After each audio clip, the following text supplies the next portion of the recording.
Has anyone here ever had a song stuck in your head?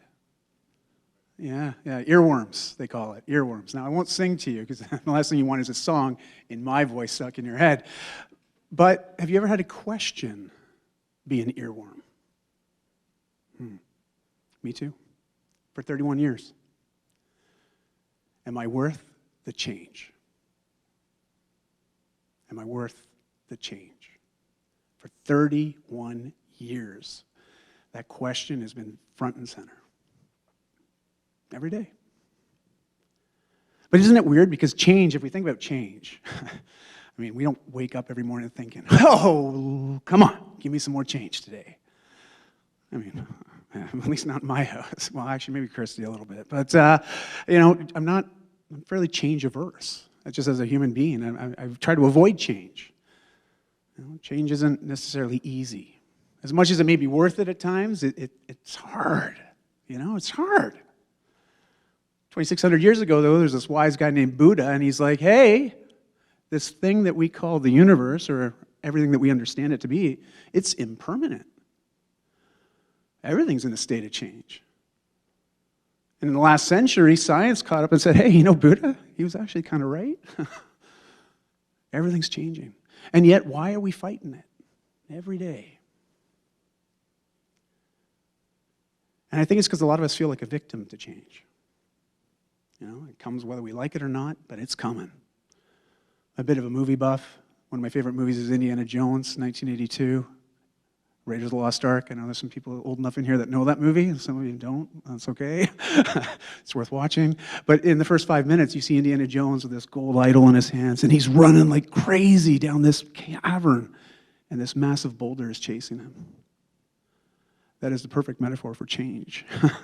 That boulder is the change. We are Indiana Jones, and that gold idol is whatever we're thinking is precious in our life at that moment. And we're doing everything we can to try to outrun change so we can just keep holding on to it. At age 9, I remember that first boulder that bowled me over. I remember getting home after school, and my dad was there. I mean, it's like 3:30. Dad's never here at 3:30. I mean, we're lucky if we see him before we go to bed, but he's here. Oh, Mom's here too. What's going on here? Usher my brother and I in. My brother 2 years my junior. I was about 9 at the time. And my parents sat us down. And I could tell something was up. We all know that sort of feeling we get when someone that we care about says, hey, we need to have a little sit down. We need to have a talk. It's like, yeah, as soon as you hear that, right? Anybody that's in a relationship, you know what I'm talking about. And they dropped the bomb on my brother and I saying, we're getting a divorce. Now, at age 9, this is also mid-'80s, I'll let you know. There's no internet. There's no search engines. There's no ability to find resources for kids going through that kind of a thing. In fact, it was heavily stigmatized. I remember my class of other kids, there was only one other kid that didn't have their original parents still intact. And so thinking, what did we do wrong? Josh, was it your fault? No, maybe it was my fault. Maybe it was both of our faults. I mean, I don't know. Why is Mom and Dad leaving? Because they also were really good at doing everything behind closed doors. We didn't even know there was a problem. And that's when all of a sudden my brother and I found us doing whatever we could to try to escape the pain that we were dealing with. Now, that's a perfect recipe for addiction. That void that we've heard referenced a number of times tonight, that gap that we're trying to fill with something. Well, at age 9, I learned something very valuable. I learned this emotional state, this psychological state, too. I could influence by doing certain things and consuming certain things. It started with food. And I wasn't sitting around saying, can I have some more salad, please? I was, no, I wish, but no. In fact, I was eating a lot of very nutrition-poor, yet very calorie-rich foods. Because it gave me an instant emotional hit. Plus, I felt in control. It was me making this choice. It was me making this action. It was me making myself feel good because I wasn't feeling very good. I also watched a lot of movies and played a lot of video games. That was my lifestyle for about 6 years. At 15 years old, I remember being at the doctor's office with my mom, and Dr. Quinn pulls my mom aside. Betty Ann dies morbidly obese. I didn't know what morbidly meant. I didn't know what obese meant. But I knew I didn't feel good about myself. I remember every time I looked in the mirror, shame, a lot of blame, a lot of disgust, and a lot of questioning. I got to a place, though, eventually, where I said, you know what? If I don't do some changing right now, where am I going to be in 5 years from now? You know, at 15 years old, I've got 2 teenage daughters. Well, one's 20, one's 18 now. And we're having those conversations, you know. It's like, what do you want to do when you grow up?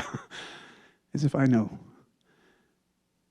And here they are, you know, trying to give them the best advice that I can. And I myself am still trying to figure that out. But at age 15, I had no clue. But I knew that if I didn't make some changes then and there, the future wasn't looking any better than it was right then and there. And right then and there wasn't very good. I remember looking in the mirror and breaking down, sobbing, and coming out of there looking at my dad and saying, Dad, you know what? I want to be healthy. Fortunately, I had people around me that were willing to support me with that change. It took me 6 years to put all the weight on. It took me 20 months to take it off. But by 17 years old, I had done so much to change everything on the outside that I still felt like that morbidly obese fat kid that was looking for some acceptance. I remember back then people said, what was the thing that motivated you to make all these healthy changes? I was like, well, to be honest, I wanted a girlfriend. I did. I wanted someone to look at me and want me for who I was. Validation, acceptance. We've heard those themes tonight as well. I remember going to a party, being given my first beer. Not quite the same experience. I didn't spit it out and say it tastes like piss, but I didn't really like it, but I liked the way it made me feel. I was very introverted. I mean, I was dealing with a lot of emotional and mental health challenges, very depressed, very introverted. I still felt like that real fat kid. Even though I had made all these changes, I was getting the attention, I was getting the validation, but I still felt like that little fat kid. But if I had a few drinks, I feel pretty good. I don't know who that person is anymore. In fact, I feel like somebody completely different. Those girls, I'm going to go talk to them.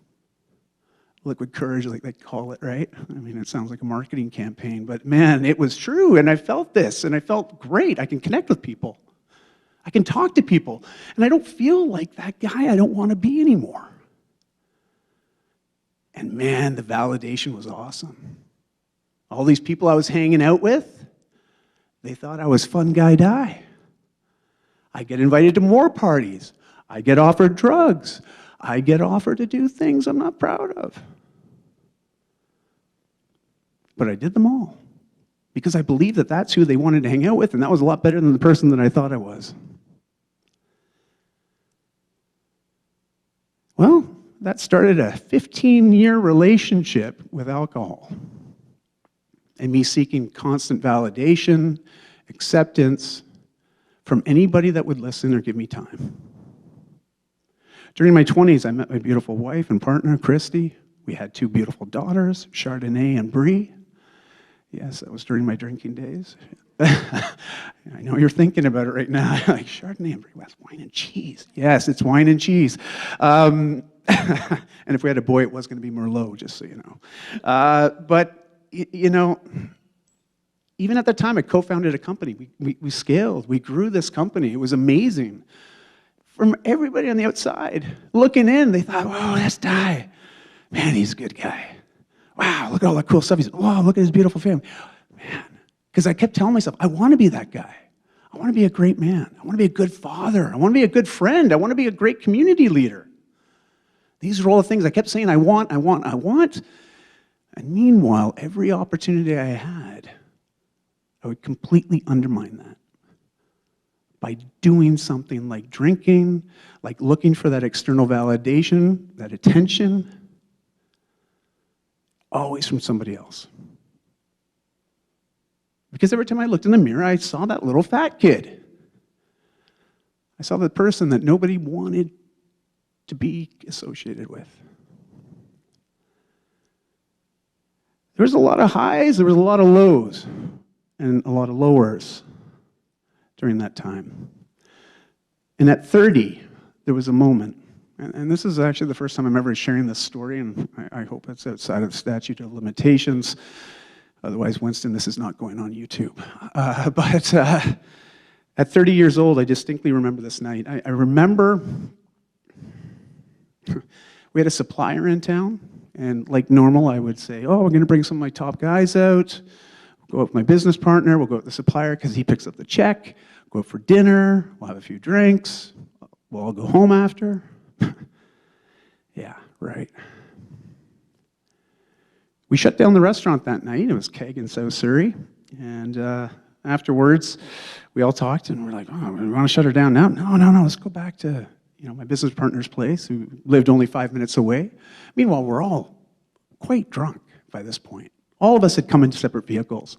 And yet, we all were able to somehow justify it's okay for us to get in the car and let's go drive to my partner's place 5 minutes away. It's only 5 minutes away. We'll be fine. We'll be fine. It's all good. And just follow me. I know where, if there's roadblocks, they won't be there. Isn't that crazy? That's crazy. It's also what addiction does for people. It makes you crazy. It makes you just question everything, and especially your own personal safety and safety of others. And here we are. We drove to his place, and then we continued to party for another 3 hours. I remember turning my phone off so I could tell Christy, my wife, oh, my phone died. Sorry, I lost track of time. As if that was the first time I'd ever said that to her. We shut down the night. Everybody slowly started to go. Some people were asleep on the couches, but I was like, I live 10 minutes away. I'm going to go home. I left without even really saying goodbye to anybody, because I didn't want anybody to say, well, you should probably just stay here, or maybe you should get a taxi. This is before Uber was here, by the way. And I still got in my car, and I purposefully decided to drive, because I thought, I'm fine. I've done this 100 times. I could drive this with my eyes closed. Has anyone ever said that to themselves? Yeah. Come out of his cul-de-sac, hang a left, heading up towards the street, and he lives in this green belt, so it's all provincial park around his place. And there's no street lights. I mean, there's a couple, but you can't see anything. And meanwhile, I've got the tunes cranked, I've got the windows down, I got the air conditioner on to blow cold air in my face, because I'm like, I gotta just stay awake, I gotta make it home, I can't fall asleep, this will be okay. Music's cranking. I'm coming up to this T intersection. At least I know there is a T intersection there. And I just felt those eyes get heavy. And it's like, next second, like a second. Like it was so quick, I don't even remember. I wake up and there's a tree in front of me. I'm in the middle of a bunch of bushes. I literally went across the T intersection and stopped inches from a tree, and it was only because I went through this massive amount of shrubbery, which slowed my car down enough. I'm freaking out. My heart is literally coming out of my throat. I am just like, whoa. I am jolted by adrenaline. I get out of the car. I'm trying to sort of get out of the car. I got to it was the weirdest thing, but I had to pry it out through this bush and then sort of do this funky little chicken to get out. And then I'm looking at it, I'm like, oh, okay, it's not that bad. It's okay. And I get out and I'm looking at it and I'm like, oh God, I'm going to have to go back and get James's truck. And that's what I'll do. I'll go get his truck. He only lives a few minutes away. I'm in dress shoes, a dress shirt. I'm looking good. We were out for a professional dinner. I'm sprinting. Literally sprinting down the street, round to his cul-de-sac, go up to his house. He's already gone to bed. I'm pounding on the door. He comes to the door. What's going on? I'm like, I kind of went in the ditch. We hop in his truck and he drives me over there. All we can see is his headlights are shining down across that T intersection. In the middle of those shrubs are two little red lights. Just a reflection off the headlights. We would think that this is a wake-up call. This is 13 years into my relationship with booze. But what did I do? Well, we decided to call a tow truck. And I didn't know, but tow trucks, if they come and if they feel that there's something amiss, it's their responsibility to call the police. Found this out after the fact, and so what did we do?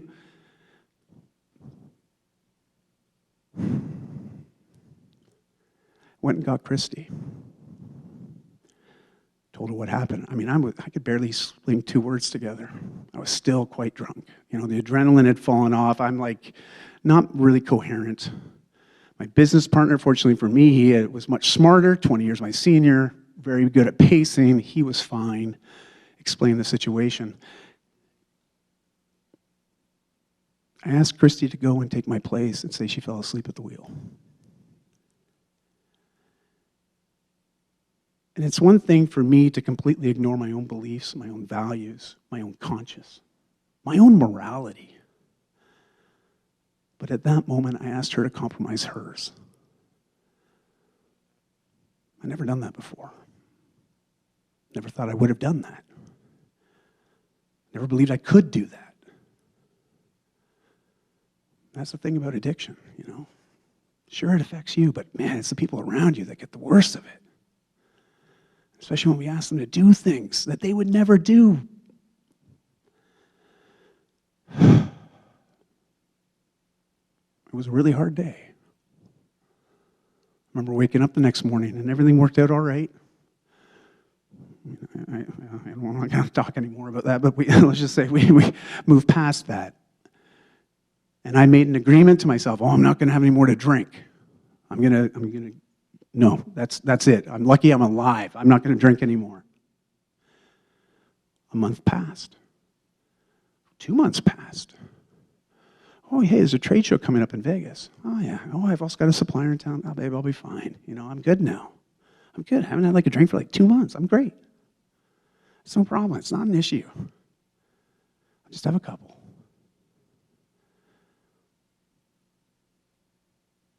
Nothing changed. Nothing changed. In fact, I came back from Vegas and what happens there should stay there. But it didn't. Because I kept bringing that with me. It didn't matter where I went in the world, it came. And we had a separation for a bit. A lot of people don't know this about us, but we separated. We got back together. I still tried to make amends and tried to make some changes. Still was not willing to say that I had a problem. It wasn't until after 2 years after that incident with the car. We were sitting around and she asked me a question one evening. It wasn't even the night. It was actually the next morning because I had gone out the night before and got completely inebriated. I still have no recollection how I got home that night. But that next morning, while we were discussing again what life was going to look like to co-parent our children together, because she was no longer willing to have me in our home, modeling and mentoring our kids that this is what a man is. This is what a husband is. This is what a father is. And she was absolutely right. But she asked me a question. Another question. It's amazing the power of a question, right? But she asked me, she says, Di, are you being the type of man that you would want to marry your daughters? Are you being the type of man that you would want to marry your daughters? Whew. I don't know what came over me. I kind of felt like that 15-year-old boy again, looking in the mirror and feeling filled with shame and blame and disgust and dislike. Except here I was, and my mirror was Christy's eyes looking at me, and me looking at myself in her eyes.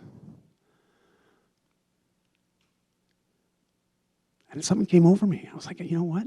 I want to make a change. I want to do this change. I'm going to go 1 year no drinking.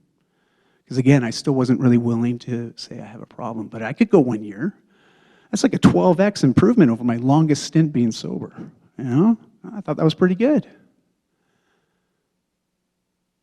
But I realized very quickly within about 2 months that I didn't have a crutch to walk on anymore. My usual way of escaping, my usual way of seeking validation and acceptance, well, that was gone. I was willing to say no more of that. And I realized how hard it was going to be. And that's when I got help. After telling Christy one night, I got completely vulnerable.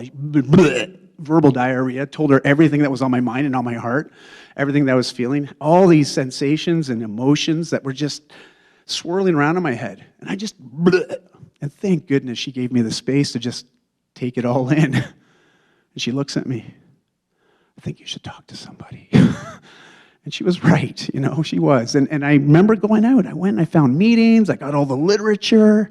I found a psychologist. And I started to unpack a lot of that old trauma I had as a kid and as a teen and as a 20-something. And even here, as I'm venturing into my early 30s at this point in time in my life. And it was incredible. It was incredibly hard, too.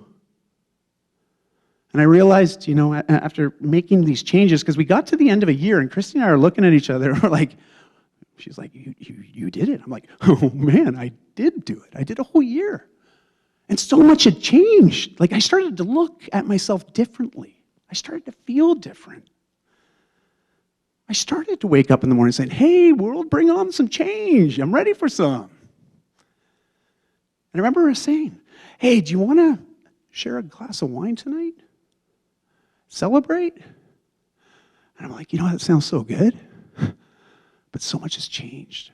What happens if I keep going? It's now 14 years. 14 years. It's like, oh my God, I can't believe it's been that long. But I've realized in all my recollection of this, and I'm going to end with this, but there's 3 questions that I've recognized at every major milestone moment in my life when I've made some big changes. It's 3 questions I had to work through. Because when you get the clarity, you feel confident. When you feel confident, you take action. And when you take proper actions that validate the confidence, you procrastinate and put things off less. So 3 questions. Can I do it? It being the change. Just education. You just got to learn. If I do it, will it work? Again, that relates to confidence, doesn't it? Fortunately for me, there was people around me that were living lives of sobriety and doing amazing things. Plus, we have something called the internet. You can see even cooler stories, or you can check out something like VoiceStory. There's examples, like even the speakers that have come before me tonight, of people that have done that. If they do it, will it work? Hell yeah, it works. Look, we got living proof here. But the last question is the question that's been stuck with me for 31 years. And it'll probably be stuck with me for another 31. Am I worth the change? Well, I'm here to tell you tonight, yeah, I'm worth the change. And so is everybody else in this room, in this world, for Pete's sake. I see you. You got this. Thank you.